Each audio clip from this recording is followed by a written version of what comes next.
Praise the lord. ಎಲ್ಲರಿಗೂ Jesus my life MS ಚಾನಲನ್ನು ನೋಡುತ್ತಿರುವಂಥ ನನ್ನ ಎಲ್ಲ ಸ್ನೇಹಿತರಿಗೂ ನಮ್ಮ ಕರ್ತನಾದ ಯೇಸು ಕ್ರಿಸ್ತನ ನಾಮದಲ್ಲಿ ಹೊಂದಿಸುತ್ತೇನೆ. ಇವತ್ತು ಮೋಶೆಯ ಸಾವಿನ ರಹಸ್ಯದ ಬಗ್ಗೆ ತಿಳಿದುಕೊಳ್ಳೋಣ. ಅದಕ್ಕಿಂತ ಮುಂಚಿತವಾಗಿ ಇನ್ನೂ ಯಾರೆಲ್ಲ ನನ್ನ ಚಾನಲನ್ನು ಸಬ್ಸ್ಕ್ರೈಬ್ ಮಾಡ್ಕೊಳ್ತೀರಾ, ಹಾಗೆ ನೋಡ್ತಾ ಇದ್ದೀರೋ ಅವರೆಲ್ಲ ಸಬ್ಸ್ಕ್ರೈಬ್ ಮಾಡ್ಕೊಂಡು ನೋಡ್ರಿ. ಹೊಸದಾಗಿ ನೋಡುತ್ತಿರುವಂಥವರು ಕೂಡ ಸಬ್ಸ್ಕ್ರೈಬ್ ಮಾಡ್ಕೊಂಡು ನೋಡ್ರಿ. ಆದಷ್ಟು ನಿಮ್ಮ ಗ್ರೂಪ್ಗಳಲ್ಲೆಲ್ಲ ಶೇರ್ ಮಾಡ್ಕೊಳ್ರಿ. ಬೆಲ್ಲೈಕನನ್ನು ಪ್ರೆಸ್ ಮಾಡೋದನ್ನು ಮರೆಯಬೇಡ್ರಿ. ಜೊತೆಗೆ ಒಂದು ಲೈಕ್ ಕೊಡೋದನ್ನು ಮರೆಯಬೇಡಿರಿ. ಮೋಶೆ ಹೇಗೆ ಸತ್ತು ಹೋದರು, ಎಲ್ಲಿ ಸತ್ತು ಹೋದರು ಎಂಬುದನ್ನು ವಿವರವಾಗಿ ಹೇಳುತ್ತೇನೆ. ಈ ವಿಡಿಯೋದಲ್ಲಿ ಪೂರ್ತಿಯಾಗಿ ನಿಮಗೆ ತಿಳಿಸುತ್ತೇನೆ. Moses death mystery. ಮೋಶೆಯ ಬಗ್ಗೆ ತಿಳಿಯದೇ ಇರುವವರು ಇರುವುದಿಲ್ಲ. ಇಸ್ರಾಯೇಲ್ ಜನರ ನಾಯಕನು, ದೇವರ ಪ್ರವಾದಿ ಈ ಮೋಶೆಯು. ಆದರೆ ಮೋಶೆಯು ಹೇಗೆ ಸತ್ತು ಹೋದರು, ಆತನ ಸಮಾಧಿಯು ಎಲ್ಲಿ ಇದೆ, ಎಲ್ಲಿ ಸಮಾಧಿ ಮಾಡಿದರು, ಇಂತಹ ಪ್ರಶ್ನೆಗಳಿಗೆ ಉತ್ತರವನ್ನು ಈ ವಿಡಿಯೋ ಮುಖಾಂತರ ತಿಳಿಸುತ್ತೇನೆ. ಮೋಶೆಯು ಬದುಕಿದ್ದು 120 ವರ್ಷ. 120 ವರ್ಷ ಬದುಕಿ ಆಮೇಲೆ ಸತ್ತು ಹೋದನು. 40 ವರ್ಷ ಐಗುಪ್ತ ದೇಶದಲ್ಲಿ ಫರೋಹನ ಮಗಳ ಕುಮಾರನಾಗಿ ಬದುಕಿದನು. 40 ವರ್ಷ ಮಿದ್ಯಾನ್ ದೇಶದಲ್ಲಿ ಅವನ ಮಾವನ ಬಳಿ ಕುರಿ ಮೇಯಿಸಿಕೊಂಡು ಬದುಕಿದನು.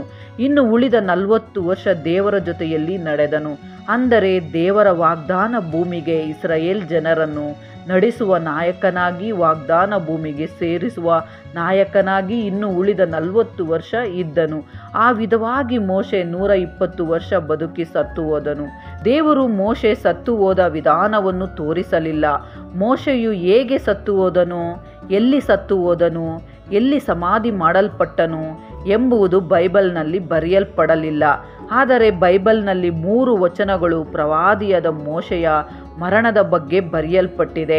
ಆತನು ಮರಣಿಸುವ ಸಮಯಕ್ಕೆ ಹೇಗೆ ಇದ್ದನು ಎಂದರೆ, ಧರ್ಮೋಪದೇಶ ಕಂಡ 34ನೇ ಅಧ್ಯಾಯ 7ನೇ ವಾಕ್ಯದಲ್ಲಿ ಮೋಶೆ ಸಾಯುವಾಗ 120 ವರ್ಷದವನಾಗಿದ್ದನು.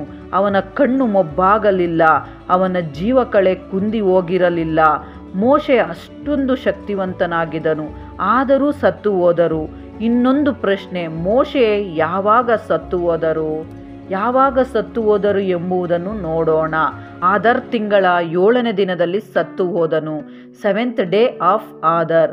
ಧರ್ಮೋಪದೇಶ ಕಂಡ 34ನೇ ಅಧ್ಯಾಯ 8ನೇ ವಾಕ್ಯದಲ್ಲಿ ಮೊಹಬ್ಯರ ಮೈದಾನದಲ್ಲಿ ಇಸ್ರಾಯೇಲರು ಮೋಶೆಗೋಸ್ಕರ 30 ದಿನ ದುಃಖಿಸಿದರು. ಅಲ್ಲಿಗೆ ಮೋಶೆಯ ಪ್ರಲಾಪದ ದಿನಗಳು ಮುಗಿದವು. ಮೊಹಬ್ಯರ ಮೈದಾನದಿಂದ ಯೋರ್ದಾನ್ ಹೊಳೆಯ ಹತ್ತಿರದಲ್ಲಿಯೇ ಮೋಶೆ ಸತ್ತು ಹೋದನು. ಅನಂತರ ಯೆಹೋಶುವನು ತಕ್ಷಣವೇ ಮಾಡಿದ ಕೆಲಸವೇನು ಎಂದರೆ, ಇಸ್ರಾಯೇಲ್ ಎಲ್ಲ ಪ್ರಜೆಗಳನ್ನು ಯೋರ್ದಾನ್ ಹೊಳೆಯನ್ನು ದಾಟಿ ಬರುವುದು. ಅಲ್ಲಿಂದಲೇ ಯೆಹೋಶುವನ ಗ್ರಂಥ ಪ್ರಾರಂಭವಾಗುತ್ತದೆ. 30 ದಿನಗಳು ದುಃಖವಾದ ನಂತರ ಯೋರ್ದಾನ್ ಹೊಳೆಯನ್ನು ದಾಟಿ ಹೋದರು. 3 ದಿನಗಳ ಕಾಲ ಯೋರ್ದಾನ್ ಹೊಳೆಯನ್ನು ದಾಟಿ ಹೋದರು. ಯೆಹೋಶುವನ ಗ್ರಂಥ 4ನೇ ಅಧ್ಯಾಯ 19ನೇ ವಾಕ್ಯದ ಪ್ರಕಾರ, ಜನರು ಮೊದಲನೆಯ ತಿಂಗಳಿನ 10ನೆಯ ದಿವಸದಲ್ಲಿ ಯೋರ್ದಾನ್ ದಾಟಿ ಯೆರಿಕೋವಿನ ಪೂರ್ವ ಪ್ರಾಂತ್ಯದಲ್ಲಿರುವ ಇಳುಕೊಂಡರು ಎಂದು ಬರೆಯಲ್ಪಟ್ಟಿದೆ. ಮೊದಲನೆಯ ತಿಂಗಳಿನ 10ನೇ ದಿನದಲ್ಲಿ ಯೋರ್ದಾನ್ ಹೊಳೆಯನ್ನು ದಾಟಿದ್ದು 3 ದಿನ. ಅಲ್ಲಿ 30 ದಿನ ದುಃಖಿಸಿದರು. ಎಲ್ಲವೂ ಸೇರಿ ಒಟ್ಟು 33 ದಿನ. 33 ದಿನಗಳು ಹಿಂದಕ್ಕೆ ಹೋದರೆ ಆದಾರ್ ತಿಂಗಳು 7ನೇ ದಿನ ಬರುತ್ತದೆ. ಅದಕ್ಕೋಸ್ಕರವೇ ಆದಾರ್ ತಿಂಗಳು 7ನೇ ದಿನದಲ್ಲಿ ಸತ್ತು ಹೋಗಿರಬಹುದು ಎಂದು ಮೌಲ್ಯಮಾಪನ ಮಾಡಿದ್ದಾರೆ. ಅಷ್ಟೇ ಅಲ್ಲದೆ ಇನ್ನು ವಿಚಿತ್ರವೇನು ಎಂದರೆ, ಅದೇ ಆತನು ಹುಟ್ಟಿದ ದಿನ ಎನ್ನುತ್ತಾರೆ. ಧರ್ಮೋಪದೇಶ ಕಂಡ 31ನೇ ಅಧ್ಯಾಯ 1-2ನೇ ವಾಕ್ಯದ ಪ್ರಕಾರ, ನಾನು ಈಗ 120 ವರ್ಷದವನಾಗಿದ್ದೇನೆ ಎಂದು ಹೇಳುತ್ತಾನೆ. Today I am 120 years old. ಅದು ಹುಟ್ಟಿದ ದಿನವಾದರೂ ಆಗದೆ ಹೋದರೂ 120 ವರ್ಷ ವಯಸ್ಸಿನಲ್ಲಿ ಸತ್ತು ಹೋದನು.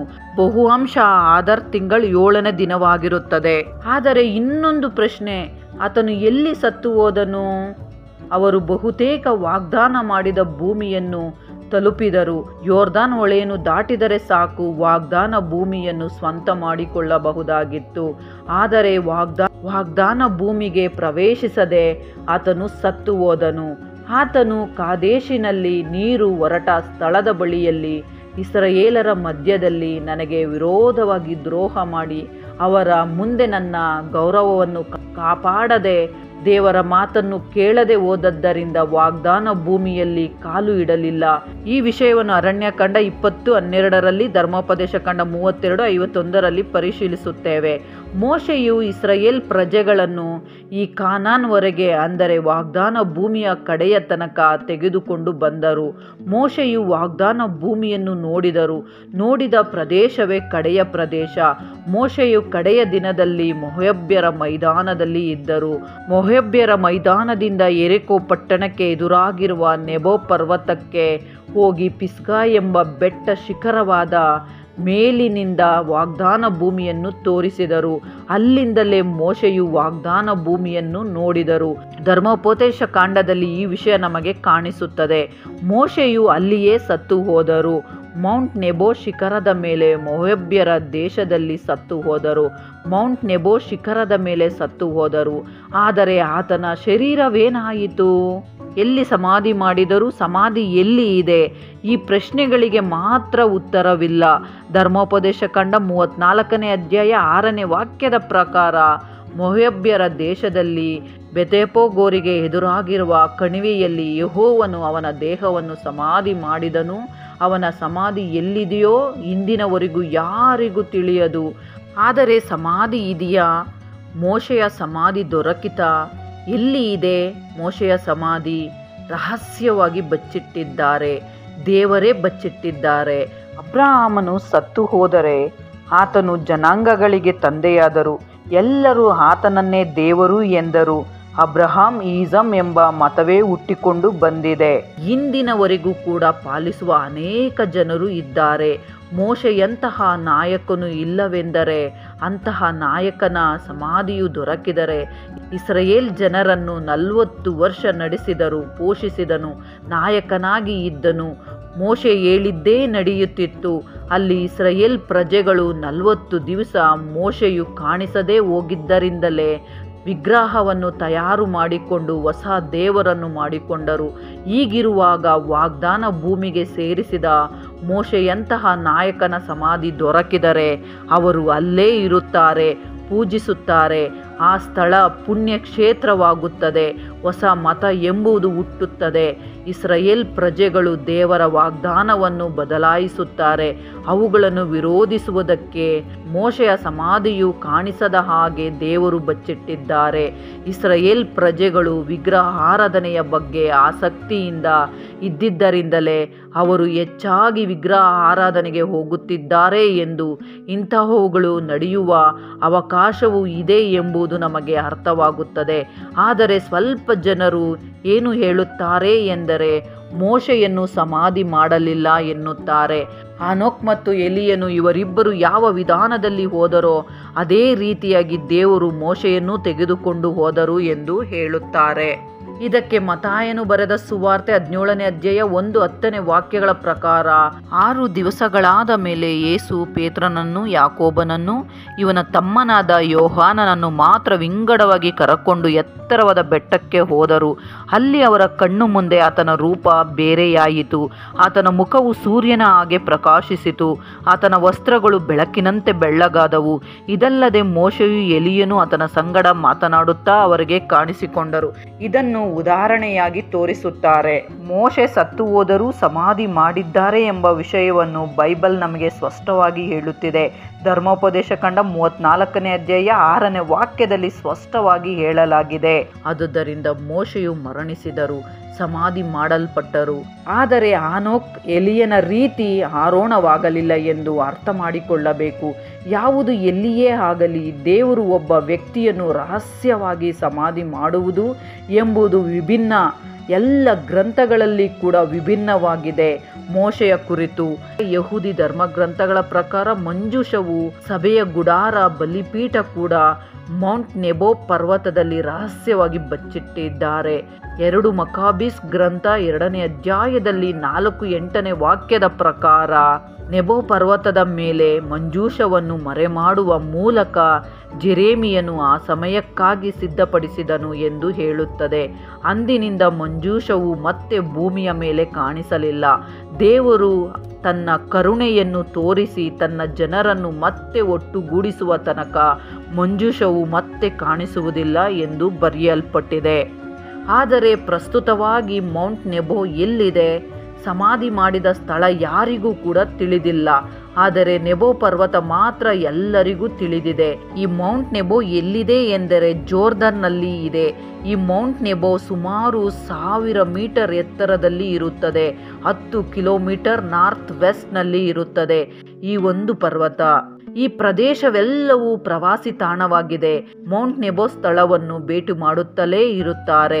ಮೋಶೆಯು ವಾಗ್ದಾನ ಭೂಮಿಯನ್ನು ಹೇಗೆ ನೋಡಿದರು ಎಂದು ವ್ಯೂ ಪಾಯಿಂಟ್ ಅಲ್ಲಿ ಇದೆ. ಕಾನಾನ್ ಪ್ರಾಂತ್ಯವು ಪರಿಪೂರ್ಣವಾಗಿ ಅಲ್ಲಿನಿಂದ ನೋಡಿದರೆ ಕಾಣಿಸುತ್ತದೆ. ಬ್ರೀತ್ ಟೇಕಿಂಗ್ ವ್ಯೂಸ್ ಪಾಯಿಂಟ್ ಎನ್ನುತ್ತಾರೆ.